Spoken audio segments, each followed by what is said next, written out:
Hello అండి, welcome back to all. అందరు ఎలా ఉన్నారండి? నేను చాలా బాగున్నాను, మీరు కూడా బాగుండాలని కోరుకుంటున్నాను. వాళ్ళ వీడియో వచ్చేసి దుర్గా నగునూరు అమ్మవారి సన్నిధానంలో జరుగుతున్న సంకటహర చతుర్దశి ఎలా జరిగిందో చూద్దాం రండి.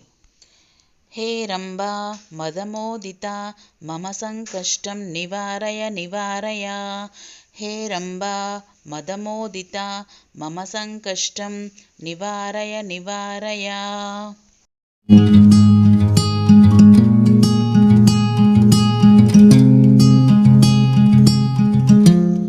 వచ్చేసి నగునూరులోని దుర్గా భవాని అమ్మవారి సన్నిధానంలో సంకటహర చతుర్దశి విశేషాలు అండి. సంకటహర చతుర్దశి అంటే ప్రతి మంత్కి ఎక్కువసారి వస్తుందండి. ఆ రోజు స్వామివారికి మనం ఏ కోరిక అయితే కోరుకొని విన్నవించుకొని పూజ చేసుకుంటామో మన కోరికలు సిద్ధిస్తాయనేది నానుడి అన్నమాట. సంకటహర చతుర్దశి రోజు సాయంకాలం పూట స్వామివారికి ఫల పంచామృత అభిషేకం చేస్తారండి. చాలా ఘనంగా విశేషంగా చేస్తారు. మా కరీంనగర్లో వచ్చేసరికి గంజులో ఒకటి స్పెషల్, ప్లస్ ఈ నగునూరు అమ్మవారి దగ్గర, ప్లస్ ఉపాలయాలు అన్నీ అంటే ఎక్కడైతే పెద్ద పెద్ద టెంపుల్స్ ఉంటాయో ఆ టెంపుల్స్లో ఉపాలయాలు వినాయకుడు ఉంటారు కదా, అక్కడ కూడా చేస్తారండి. మా విద్యానగర్లో కూడా చేస్తారు. మా ఏజెన్సీ షాప్ దగ్గర వచ్చేసి అక్కడ వినాయకుని దగ్గర ఫల పంచామృత అభిషేకం చేసి ఆ రోజు సాయంత్రం మనకు ఎప్పుడైతే చంద్రుడిని చూస్తామో అప్పుడు మనం ఒక్క పొద్దు ఇడవాలండి. అప్పుడు అంతవరకు ఏం తినరు, కొంచెంమంది టిఫిన్ చేసే వాళ్ళు చేస్తారు. బట్ ఏంటంటే సాయంత్రం చందమామని చూసిన తర్వాత ఒక పొద్దిడాలనేది ఒకటి నానుడి అనమాట. సో నేను చాలా సంవత్సరాలు ఉన్నాను, ఎందుకంటే నేను ఓపెన్ డిగ్రీ చేశాను అనమాట. ఓపెన్ డిగ్రీ రిజల్ట్స్ నాకు అనుగుణంగా రావాలన్న ఉద్దేశంతో దాదాపు 4.5 years నేను ఖచ్చితంగా చేశాను. 4.5 years 5 years వరకు చేశాను. దానికి తగ్గట్టు నేను ఓపెన్ డిగ్రీలో పాస్ అయిపోయాను, క్వాలిఫై అయ్యాను, డిగ్రీ పట్టా పుచ్చుకున్నాను. అది స్వామివారి దయ వల్ల. ఎందుకంటే నాకు క్వాలిఫికేషన్ వచ్చేసి 10th అనమాట. సో ఓపెన్ డిగ్రీలో నేను డిగ్రీ కంప్లీట్ చేశాను. ప్లస్ అట్లే ఎల్ఎల్బి కూడా కట్టాను, అందులో కూడా క్వాలిఫై అయ్యాను. సో ఇదంతా స్వామివారి దయ. ఒక్కసారి మనం వినాయకుడిని ఏదైనా కోరుకొని మొక్కుకుంటే మటుకు ఖచ్చితంగా జరుగుతుందండి. అందులో ఏ సందేహము లేదు. వినాయక స్వామికి సంకటహర చతుర్దశి రోజు పూజ చేసుకుంటే మీరు అనుకున్నది సిద్ధిస్తుంది. బట్ ఈ మధ్య కాలంలో నేను ఉండట్లేదండి, కొంచెం ఆరోగ్యం బాగాలేదు. నేను ఒక పొద్దు ఉంటే మటుకు కొంచెం స్ట్రాంగ్గా ఉంటాను అనమాట, ఏం తినకుండా ఉంటాను. అది నాకున్న అలవాటు అది. సో అలవాటుతోని కొంచెం ఇబ్బంది అవుతుంది, నేను మెడిసిన్ వేసుకోవాలి కాబట్టి. సో అందుకని చెప్పేసి ఓన్లీ ఎప్పుడైతే మంగళవారం వస్తుందో ఆ మంగళవారం రోజు మట్టుకే ఉంటున్నాను అనమాట. మిగతా రోజులు ఉండట్లేదు.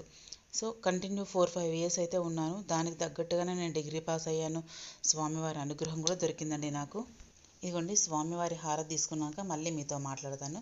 స్వామివారి హారతి తీసుకోండి.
సంకష్టి రోజు మెయిన్ స్వామివారికి పూజ చాలా ఘనంగా చేస్తారండి.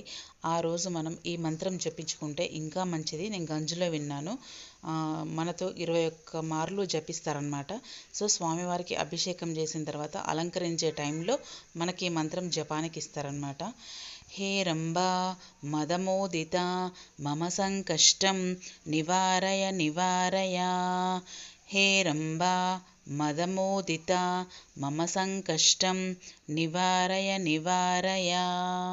సో ఇలా స్వామివారిని 21 మార్లు మనం జపించుకుంటే మనకి ఏ సంకటాలు ఉన్నా తొలగిపోతాయండి.